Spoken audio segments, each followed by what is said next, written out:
السلام عليكم ورحمة الله وبركاته. ازيكم حبايبي؟ عاملين ايه؟ ان شاء الله تكونوا بخير يا رب. هنعمل صينية السردين البلدي في الفرن.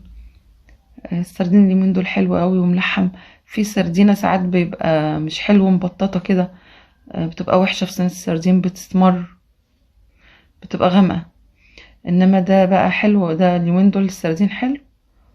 اهو معايا السردين البلدي، انا مش عارفة ده بلدي ولا مش بلدي، اللي تعرف بقى في السردين اللي بتفهم فيه تقولي في الكومنتات. اهو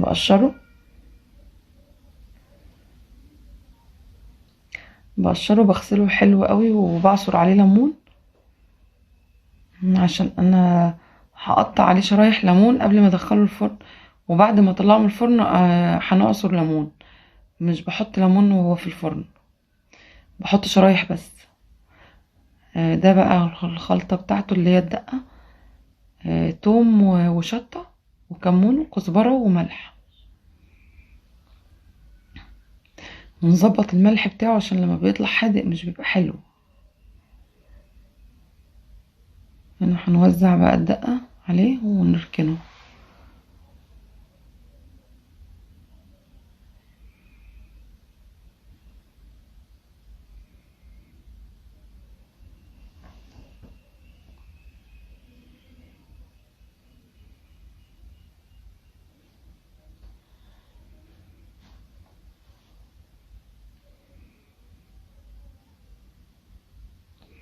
بس كده هنقطع بقى الفلفل شرايح، هنقطع فلفل شرايح وطماطم، مش بحط بصل.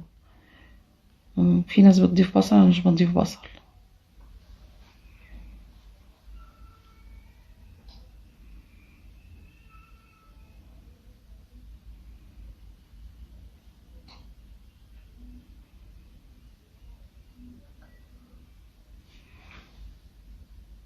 بس هقطع الطماطم كمان شرايح.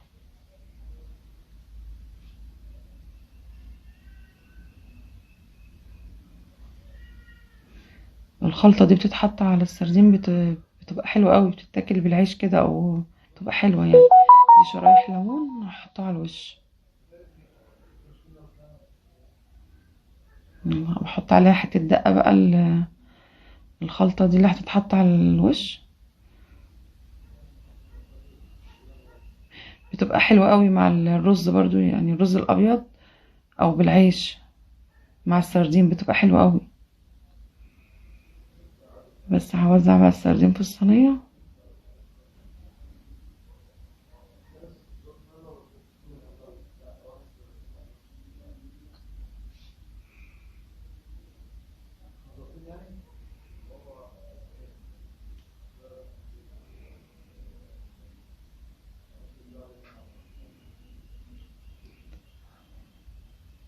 احط الخلطة بقى على الوش وهوزع الخلطة كلها بقى على الوش.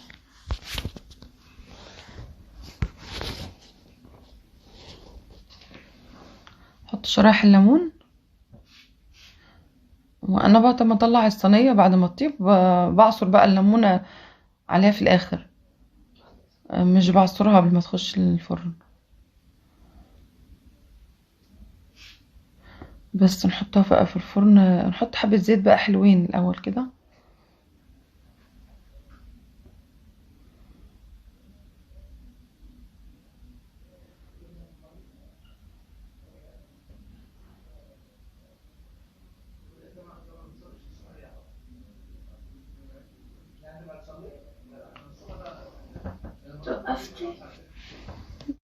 بس كده نحطها بقى في الفرن. انا هحطها في فرن الغاز العادي، ممكن تحط في الفرن البوتاجاز، في ارضيه الفرن البوتاجاز، وتبقى نص ساعه وتحطي الشوايه بقى تحت الشوايه شويه. ما الصينيه السردين ما بتاخدش وقت في الفرن اصلا. بطلعه مش بنشفه يعني. في ناس بتحب تنشف السردين قوي، انا بحب اطلعها طري، السردين طري. بصوا حلو ازاي.